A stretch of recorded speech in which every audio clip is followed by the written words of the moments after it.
Hello, I'm Meri Fatin and welcome to Cover to Cover.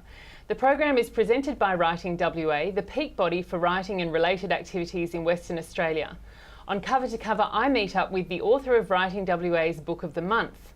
My guest today is Fiona Palmer. Over the last 7 years, she's written 7 rural romances and 4 young adult ebooks, pretty much in her spare time. The latest is The Saddler Boys.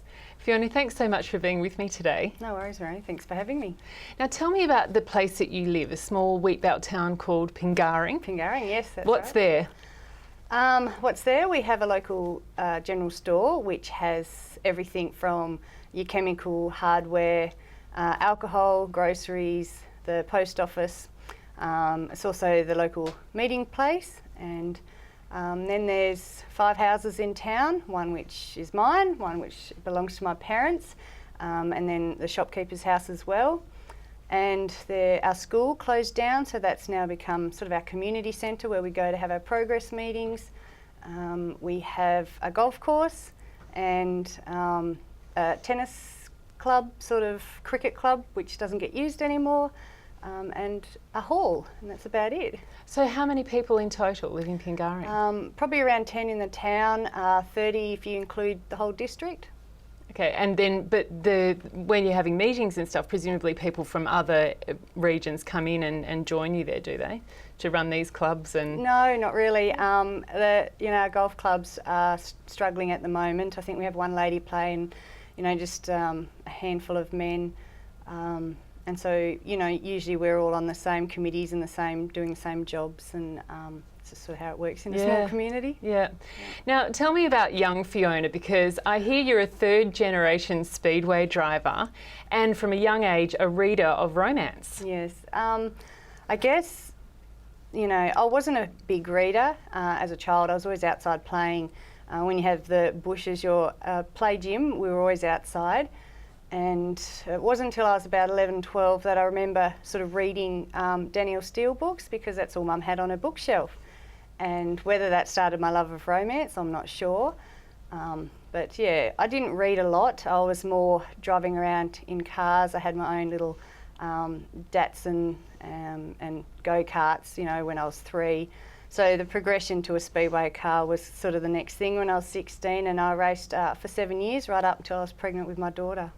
And then it was veto time, was it? Yeah, then it was like I had no time left, so speedway had to go. But my dad still races, so that's great. Do you ever get to have a bit of a burn around occasionally? Yeah, it's nice to just get in there. And both my children would love to race speedway as well with their pop, so they keep hinting at, a race car would be really nice, Mum, so we'll see. Just got to write another book, kids. Yeah, that's it. Let me fund it first.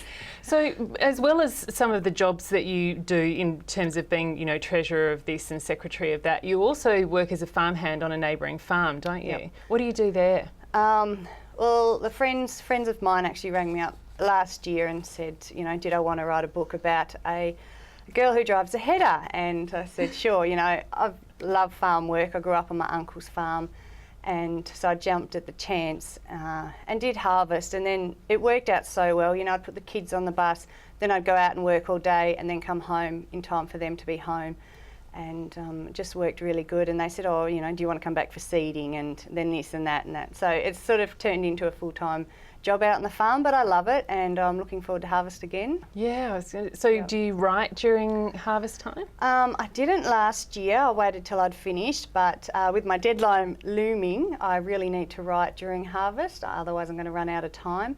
So my plan is to do a couple of hours every night after the kids are in bed. So we'll see how that works. And is that a good time of day for you to be writing? It is, actually. I found when I actually writing The Saddler Boys, trying to get it finished in time, I was staying up at night, and I found I had no distractions, no internet, no Facebook, no emails, and I was very productive. So, in those 2 hours at night, I was getting as much done as I would spend a whole day trying to write. Yeah, so faffing around. Faffing, a lot of faffing. And let's talk about the Saddler Boys. There's a couple of local features, as in geographical features, that are actually featured in the Saddler Boys. But tell me a little bit of the story, first of all. The Saddler Boys, I actually had this idea after I wrote my first book, The Family Farm, this was going to be my second book. It was that idea, but I shelved it because I next wanted to write a female shearer, and I've only now just got back to it. But I wanted to write a story about a city teacher who comes to a country school to teach. It's very common out in the country. That's usually how we get new females in the area for the local farmers, and quite a few end up marrying a farmer and staying. And I also wanted to write about the issue of school closures. We lost our school in 1998, luckily after I finished primary school. And then nearby a town of Calgarin, where I worked as a teacher's aide, their school closed down in 2005. So that was sort of my reasons for wanting to write this story. And it also has many other issues in it as well. Including domestic violence, which was a surprise to me as a reader, that you would tackle something so heavy. It's sort of, I don't aim to do it on purpose. I sort of think, even though I'm writing, rural romance or rural fiction, to me it's very realistic. I'm writing about what we live day in, day out, whether it's drought, rural depression, school closures. They're issues that we constantly living with, the weather, floods and etc. And, things like domestic violence and rural depression, or any sort of depression, it affects everyone no matter where you live. So there's just the natural step. And it just worked in with the story, and then again, it's a great thing to be able to write about and make aware. Yeah, and in your upcoming book, you've got a character who's a Vietnam vet. Yes, definitely. So what kind of issues are you going to pick up on there? Well, he'll suffer from post-traumatic stress, and I've interviewed a few Vietnam vets who have also been through this.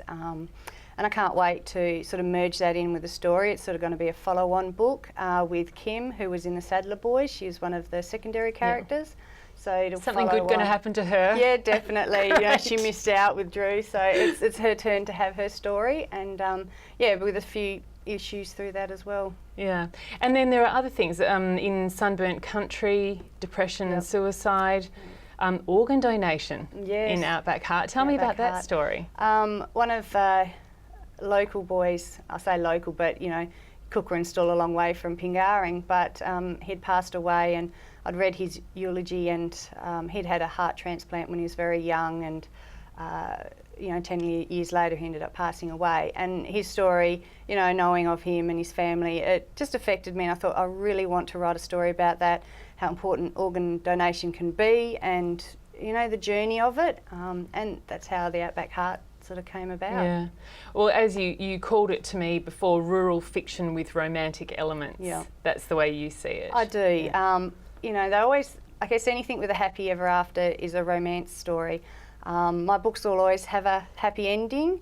The Outback Heart sort of had a bit of a twist, but in general it was still a happy ending. And for me, being a busy house mum, I don't have a lot of time to read, and I want a book I can read easily and that's going to make me feel happy. There's enough chaos in the world today, so I don't want to read a book that's going to upset me and have me thinking about it all the time. I need to, so that's where I'll always have a happy ending story. Now, what I discovered was that The Saddler Boys is the first book that you've written that hasn't had some kind of a sex scene in it. That's right. And I watched an interview where you said that you actually get your mum and dad to kind of be the test of whether you've gone too far. Definitely. Mum and dad read everything hot off the press. So mum will say, "Have you written that next chapter? Email it to me," and dad reads it as well. And yeah, they do. They, especially with Heart of Gold, I remember Dad saying, "Yeah, that was a bit much, that scene," or just take this little bit out, and which is good because I have young readers from 12 years upwards, and really older generation reading it. So you don't really want to make it too vulgar. That's not sort of my kind of stories. And like with this one, there was no need for a sex scene. So she was engaged, so it didn't call for it. And I sort of tend to go wherever the characters lead and the story leads. I don't purposely seek out to putting a sex scene in all my books, but I'll just let it happen organically, I suppose. I mentioned a couple of the geographical locations that you've included in this book. One is Lake Biddy, which you've kind of built up to be more than what it really is, haven't you? Definitely. So what is it, Lake Biddy, as far as you know? It's just a place not far from home. I tend to use real towns in most of my books. Some of them are set in Pingarring, where I live. Some are set in Coolin, which is a nearby town. It's got a massive water slide. Or you go to Hyden. I set the outback hut in Hyden so I could use Wave Rock, and the next ones are going to be in Lake Grace, you know, home of Nat Fyfe and all of this. So I love using the area in which I live. You know, I'm a very proud sort of wheat belt girl, and we have some great stuff, you know, Tin Horse Highway out in Coolin, and I love to fit all these into my books and make it realistic as possible. And especially the WA people love reading about places, you know, where they've been or driven through. Yeah, very much so. And there's a significant rock there as well? In Pingarring? Yes, out the back. Not as big as Wave Rock. We don't have a proper wave formation, but we have the same granite rock, and on top there's sort of a cave where as kids we'd go up there and camp and sleep overnight, and our parents did when they were younger, and we've got this beautiful golf course around it, so it's beautiful spot, lots of orchids. We have our own Pingarring spider orchid, which is an endangered orchid, so yeah, it's great. So what's it like writing about so many things that are familiar and then having to present that to people who are reading it, who know this stuff and know you, and then read your writing? It's quite a personal thing, isn't it? It is. I try not to think about it too much. I just sort of write. I've given up sort of, you know, I might use a real town, but all the characters are made up. But the thing is, with my characters, I think a lot of people can see little snippets of other people in them. I'll always have people coming up and saying, you know, did you write about so-and-so? And I'll be like, no. Or, you know, I can make up a random name, but there's a bloke in this town that's got that name that I never knew about. So you're always going to have those connections, and so I just sort of write my story and put it out there, and, you know, people either enjoy it or they won't. You can't please everyone. But I just write to share, I guess, my passion of where I live. Not some amazing characters in town that you kind of have written about? No, there's many vehicles. You know, a friend of mine, you know, was telling me about her ute one day, and it had no brakes and no lights and this, and I went, oh, okay, that's going in the book. Yeah. So there are little stories I get from the locals, quite a lot, things that have happened, the dogs that carted off the chooks and buried them alive. You know, all these little stories is what I love putting in the books, and it makes them real authentic, and half the time I couldn't even create these kind of stories. So. And do you store those kinds of things just in the back of your head for future reference, or do you have a notebook where you laboriously keep it all? I sort of use my phone and enter in little point bits if I'm worried I'm going to forget them. I don't tend to do the old pen and paper because I can type. It's much easier just to get to the computer and get it down, whereas I struggle to read my own handwriting. One time I did do quite a bit longhand, and then when it came to typing it up, it took so long because I couldn't read my own handwriting. I was like, what was I trying to say here? So the computer's my best friend. So in the introduction I mentioned that you've written 7 rural romances and 4 young adult ebooks in the last 7 years. But let's go back to when you first got your first book published. Tell me that story. It was pretty amazing. I mean, the reason I wrote in the first place wasn't because I was focused on being an author.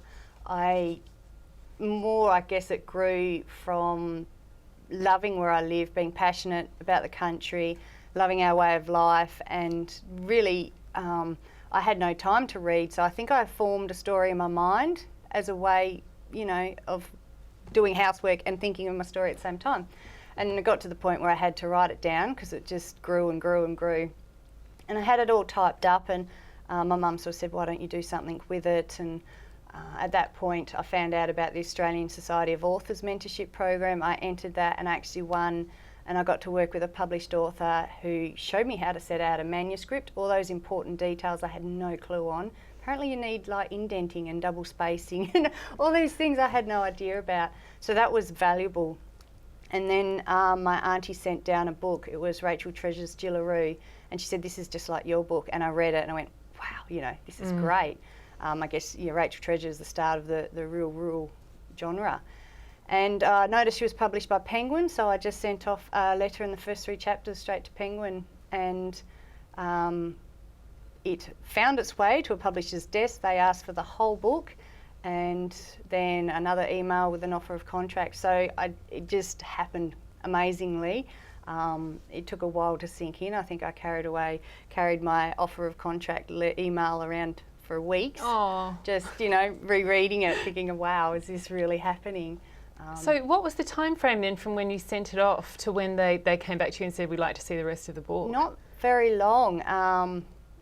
Could 3 to 6 weeks, I'm thinking. It's a long time ago, but it wasn't really, I guess eventually someone would have read it and then thought, this is all right. And it actually went straight to Ali Watts' desk, who had published Rachel Treasure at the time. So it was great. I suppose that they said it was my letter to them saying that I wrote like Rachel Treasure. Straight away they knew where to send it, and really helped. Yeah, it was great. And then once you're in that system, do you feel like you have much control over what happens with your writing after that? Yeah, it's just, I've sort of go away, write a book, send it to my publisher, she reads it, and it goes from there, contract with each book. You do get a lot of say in that respect with the writing. There's a massive editing process, and I have great input with Ali. She's a great editor, understands, because my spelling's still atrocious. I left school early. I wasn't that great academically, but the story side's still there, and so we work together. The cover side, that Penguin have a massive office with graphic designers and all that, so they know, marketing teams worked out how to do all those bits and pieces. So. And are you just as happy for that not to be your problem, to worry about what's on the cover? Yeah, it is quite easy not having, they just send it to me, what do you think about this? And I might say, oh, change this and that. But, I get to put the inside pictures. On the inside pages there's a watermark, and half the time they're my photos, so that is great. Yeah, fantastic. So along with publishing a book comes the touring and the talking and all that kind of thing as well. How do you find that, getting up in front of groups? To begin with, it was terrifying. I hated public speaking at school. I hate actually just being in front of a room having everyone look at me. So it was hard work. I think that probably was the hardest bit, It's different from sitting in your tracky dacks and your Ugg boots writing a story to having to be up on stage and talking to people. So, but now I find it quite easy. The fact that I'm just talking about my own journey and I know it so well makes it easier. I'm not trying to talk about something completely different that I don't know. So I've grown into that role, and it's not too bad. And I enjoy going off touring and promoting the book and getting to see the rest of Australia, and it's a bit different from little old Pingarring. Yeah, I reckon. But then there must be some questions that come up regularly, the kinds of things that people really want to know about you. Yeah. What are they? Mainly just, when do you find time to write?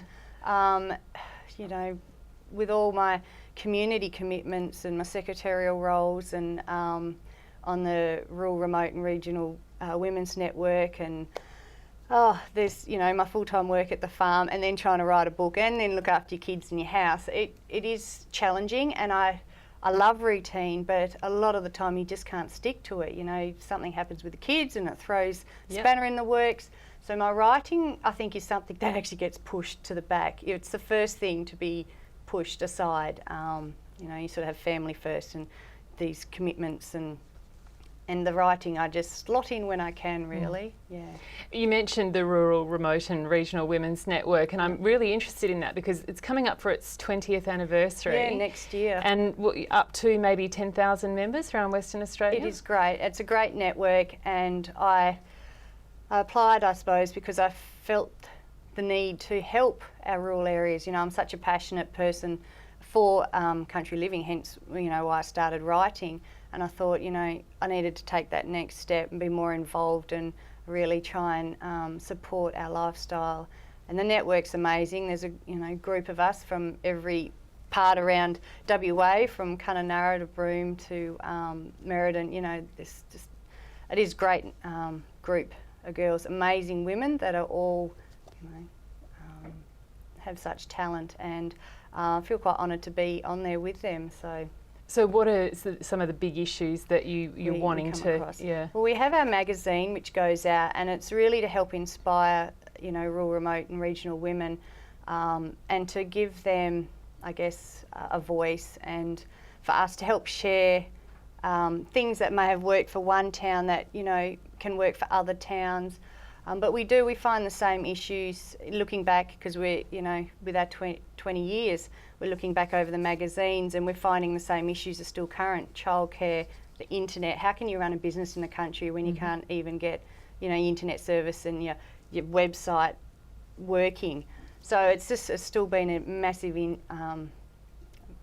still there. And healthcare, really, the ageing population, and so there are our main three big issues that just keep coming. Yeah, you talked to me about the ageing population as being a significant issue because there's no local aged care. Is that what the problem is? That's it. It'd be great, a lot of dementia and people like that, and they don't really want to leave their community where all their friends are, and it's really sad to have to ship them off to the city or to another town because there's just no services when.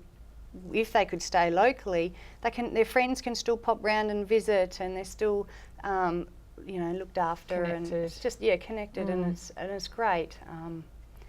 Be nice to have more of that. That would also create more jobs and bring people into the areas. Now, you mentioned some of your responsibilities. I just want to go through them again. These are your community responsibilities: Secretary for the Progress Association, the hockey and the golf clubs, Treasurer of the Book Club. And importantly, a member of the Christmas Tree Committee. Yes. And the reason I raise that is because you said that it's the biggest event in Pingarring, coming up for its 90th anniversary.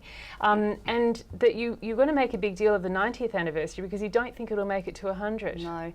We have been on this committee, myself and my friend Lee. Every year, people will take it on for if they've got young kids. And it's been going every year for 90 years. And it's always the biggest event in Pingarring. The whole community comes, not just if you've got a child, if you, just a member. They come along and we socialise and engage, and we try to put on, a free barbecue just so everyone can come out and have a great time. And Lee and I were talking and we're like, we're running out of kids. There's no young kids in the area anymore. We are not going to make our 100th. So we thought, well, let's do a big 90th reunion. So we'll get everyone back to the town, and have a big shindig. It's poignant though to think that you don't think it's going to make it to the... It's a bit sad. It could be 10, 20 years before the next generation, might come back to the farm and then have their own children. And, there is the possibility that Pingarring could get back there again, but it's just going to have that big gap for the moment. So. Now, before we wrap up, I want to ask you about your recommendation for a West Australian author. And this author happens to be a friend of yours. Yes. Show me what you've got here. Okay, I've got Rachel Johns, the Patterson Girls. Rachel and I met many years ago on the Romance Writers Association. And I stayed with her last night, so it's really great. We had a big catch up. Yeah, and last year we toured together. We both had books out at the same time, and we toured WA. So it is great to have a fellow author who I can chat to, and understands the whole writing business. And I picked this book mainly because it's the only book I've read in the last probably 6 months. And it's a great read. Yeah. I wondered, Writing WA's got some awards coming up, including looking for unpublished authors, and I wondered, what kind of a difference that might have made to you, reflecting back on... Definitely, they're great. I mean, just this, the Australian Society of Authors mentorship program was huge for myself, and those opportunities that are just a great step up for people who want to get to that published position, and brilliant. Hey, it's been fantastic chatting with you today. Thank you so much for joining me on Cover to Cover, and congratulations on the Saddler Boys. Thank you. Thanks, Meri. If you don't have a local bookshop where you can buy the books featured on Cover to Cover, then you can buy them via Crow Books in Perth. Place your order by phone, mention that you heard about the book on Cover to Cover, and postage will be free. Writing WA is calling for submissions to the 2015 Writing WA Awards from unpublished writers based in regional WA. There are 2 categories, fiction and WA history. Each prize provides professional development support in the form of mentoring and editorial guidance. See the website for the conditions and entry forms. Next month on Cover to Cover, I'll have 2 guests discussing their favourite children's books of 2015. They'll give you their recommendations for great books to give as gifts or to keep the children in your life busy over the summer holidays. Thanks for joining me. Thanks so much to those of you who've sent us feedback this month, and see you next time.